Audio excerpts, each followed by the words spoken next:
Hi guys, Trevor Chakiti here from SpineWise, and today I want to talk to you about menstrual migraines because I'm sick and tired of people being told to learn to live with it. There's nothing can be done with it, and it is what it is, and there's no hope or anything. I see so many people have gotten upset and depressed and start getting anxiety, emotional issues because they don't understand what is happening and nobody can give them any ideas on how to go about dealing with these things.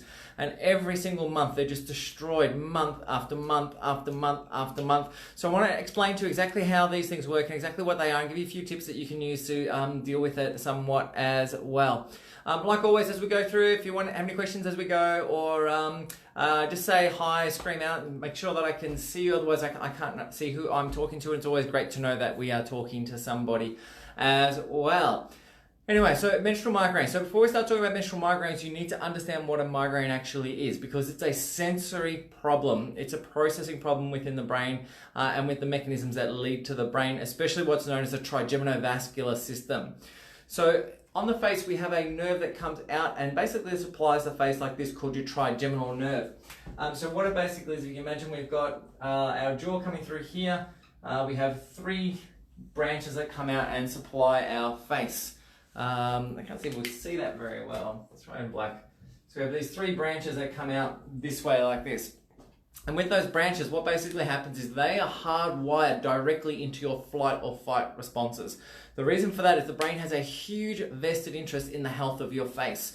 So if you ever notice how sometimes you can be walking down the street and all of a sudden you have like an insect or something that goes to fly in your eye and you blinked before you even realize that there was something there?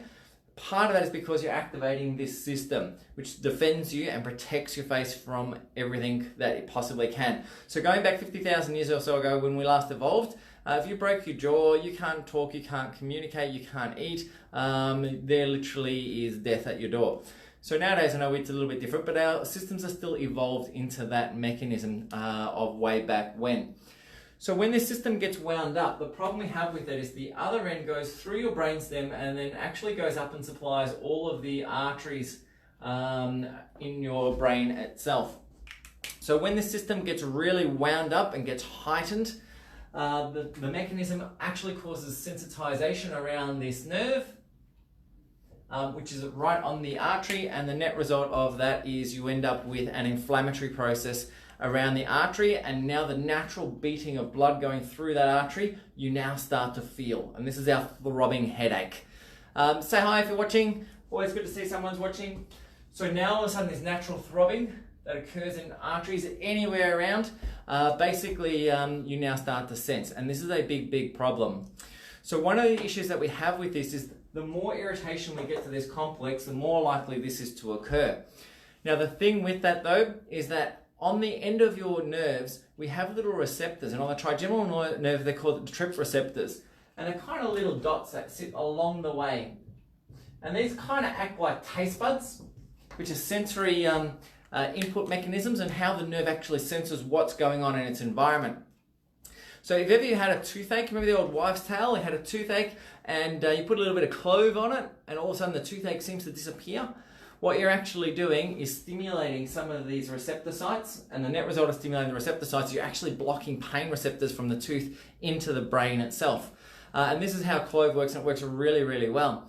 Unfortunately, there's a lot of different things that affect these receptor sites. So some people might have known of capsaicin, which is now a spray that's often used, which will also have an effect on these things and also nullifies pain as well, that can be used to help calm facial pain down and the like as well. But when we start talking about migraines and about cyclical migraines, there's a couple of different mechanisms by which it can work. The first one is if you're having issues with your migraines leading into your period, so before your period, so maybe a day or two beforehand, what often this is as your estrogen levels start coming up, these little receptor sites are also sensitive to estrogen. So as we're sensitive to estrogen, we start using estrogen to wind those things up. So all the natural damage and all the natural irritation that occurs in this mechanism gets wound up further because of the estrogen.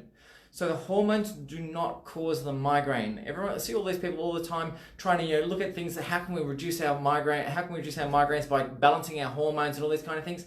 That's not the issue. This is a normal pattern that occurs. The issue is that there is irritation to this complex, which is heightened when you have an elevated level of estrogen. And this also affects people emotionally as well. So women know you don't get waxed when you have your period because it hurts more. Why? Because estrogen also stimulates your emotional centers at the same time.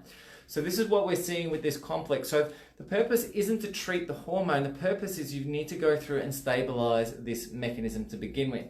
So there's a whole heap of different ways you can do that through different supplements and herbals and things like this.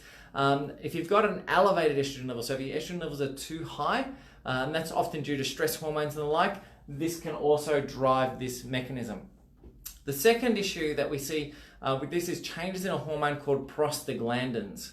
So prostaglandins are kind of like little fats, and basically all they do is the hormonal shifts actually drive changes to these inflammatory mechanisms causing prostaglandins, and these changes create similar issues as well.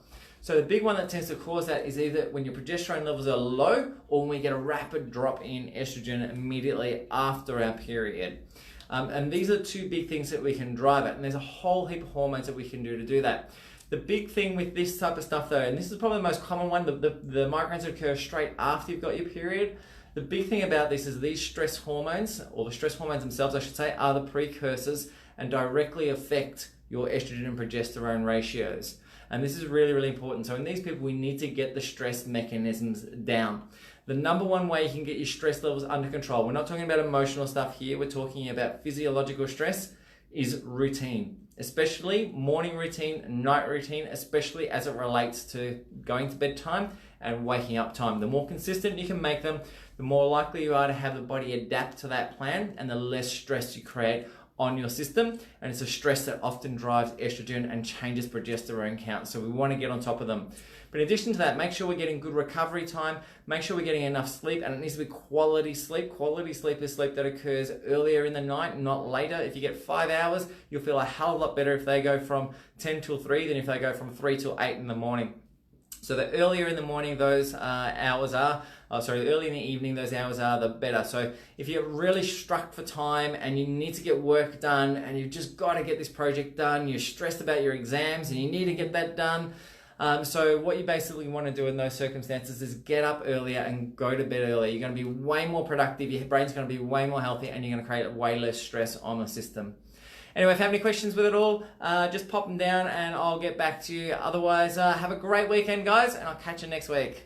Bye for now.